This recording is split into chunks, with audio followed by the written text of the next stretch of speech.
आजच्या धावपळीच्या जीवनात आपली जीवनशैली इतकी बदलली आहे, की पोट साफ न होणे ही एक गंभीर समस्या बनली आहे.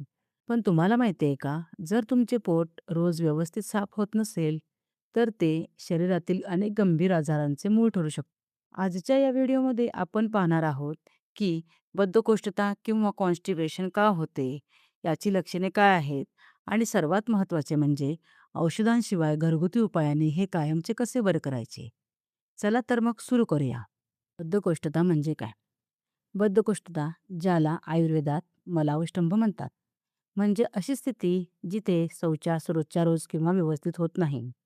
जेव्हा मल आतड्यामध्ये जास्त वेळ साठून राहतो, तेव्हा तो कोरडा आणि घट्ट होतो. यामुळे मलविसर्जन करताना खूप त्रास होतो, जोर द्यावा लागतो आणि पोट जड वाटते. केवळ पोट साफ न होणे एवढेच याचे लक्षण नाही. जर तुम्हाला खालील गोष्टी जाणवत असतील, तर तुम्हाला बद्धकोष्ठतेचा त्रास आहे असे समजा. शौचास घट्ट होणे किंवा खडा धरणे, पोट गच्च होणे आणि सतत गॅस होणे, तोंडाचा उग्र वास येणे, भूक मंदावणे आणि दिवसभर अस्वस्थ वाटणे, डोकेदुखी आणि चिडचिड होणे. जास्त गंभीर परिस्थितीत यामुळे मूळव्याध किंवा गुदाच्या ठिकाणी जखमा देखील होऊ शकतात.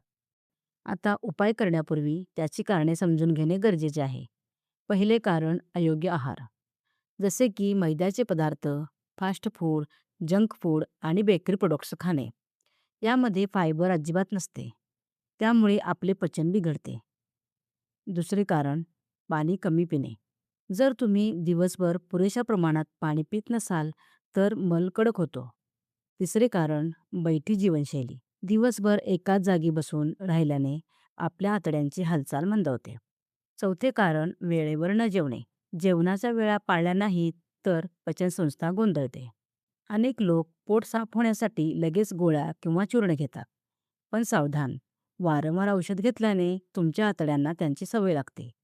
कालांतराने औषधांशिवाय तुमची पचनसंस्था नैसर्गिकरित्या काम करणे बंद करते.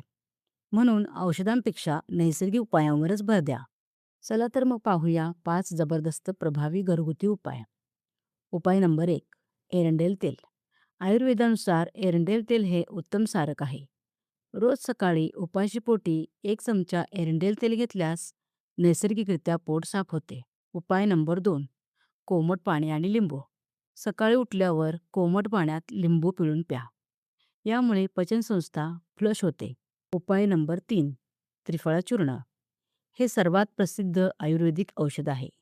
रात्री झोपण्यापूर्वी गरम पाण्यासोबत 2 चमचे त्रिफळा चूर्ण घ्या. यात असलेल्या हिरडा, बेहडा आणि आवळ्यामुळे आतड्यांची शक्ती वाढते. उपाय नंबर 4, अळशीच्या बिया म्हणजेच फ्लॅक्स. रात्री अळशी भिजत घाला आणि सकाळी ती चावून चावून खा. यात फायबर भरपूर असते. उपाय नंबर 5, काळ्या मनुका. 8 ते 10 मनुका रात्री पाण्यात भिजत ठेवा आणि सकाळी त्या चावून खाऊन पाणी प्या. यामुळे शौचाचा खडा मऊ होण्यास मदत होते. तुमचे पोट रोज साफ राहावे असे वाटत असेल, तर हे नियम पाळा. आहारात पालेभाज्या आणि फळांचा समावेश करा. जेवण नेहमी सावकाश आणि चावून खा. जेवल्यानंतर लगेच झोपू नका. किमान 15 ते 20 मिनिटं चाला. दिवसभरात किमान 3 ते 4 लिटर पाणी प्या. नियमित व्यायाम किंवा योगासने करा. तर मित्रांनो, बद्धकोष्ठता ही समस्या लहान वाटली तरी ती टाळणे आरोग्यासाठी धोक्याचे आहे. आजच तुमच्या आहारामध्ये आणि सवयीमध्ये बदल करा. जर हा व्हिडिओ तुम्हाला माहितीपूर्ण वाटला असेल, तर लाईक करा, तुमच्या मित्रपरिवारासोबत शेअर करा आणि आरोग्यविषयक अशाच माहितीसाठी आमच्या चॅनलला सबस्क्राईब करायला विसरू नका.